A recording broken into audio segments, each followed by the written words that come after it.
अस्सलामु अलैकुम वरहमतुल्लाह व बरकातुहा। क्या आपने कभी तन्हाई की वो घड़ी सोची है जब इंसान को जमीन में सुलाया जाएगा? ना कोई अपना साथ होगा, ना कोई दोस्त, ना कोई रोशनी, बस एक सन्नाटा और सवालात। आज हम जानेंगे कब्र में पूछे जाने वाले पहले सवाल से जुड़ी 9 बेहद अहम बातें जो हर मोमिन को जाननी चाहिए।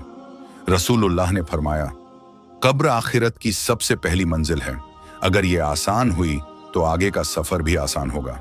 जब इंसान को दफनाया जाता है तो उसकी रूह वापस लाकर उसके जिस्म में डाली जाती है और फिर फरिश्ते आते हैं सवाल करने।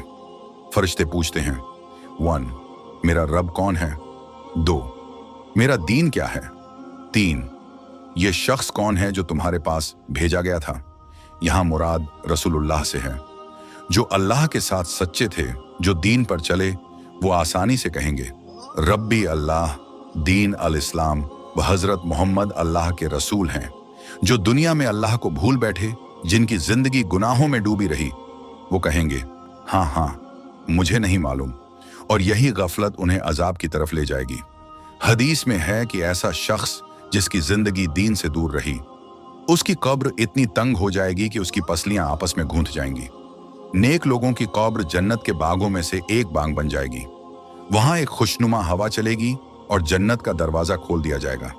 अल्लाह का एक फरिश्ता नेक रूह से कहेगा, सो जाओ, जिस तरह दुल्हन अपने शौहर के इंतजार में सुकून से सोती है।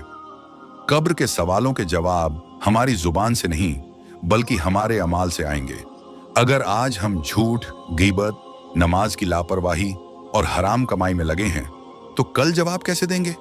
भाइयों और बहनों, आज की ये बातें हमें याद दिलाने के लिए हैं कि असली तैयारी इसी दुनिया में करनी है। कब्र में अकेले होंगे और हमारे साथ होंगे सिर्फ हमारे अमाल।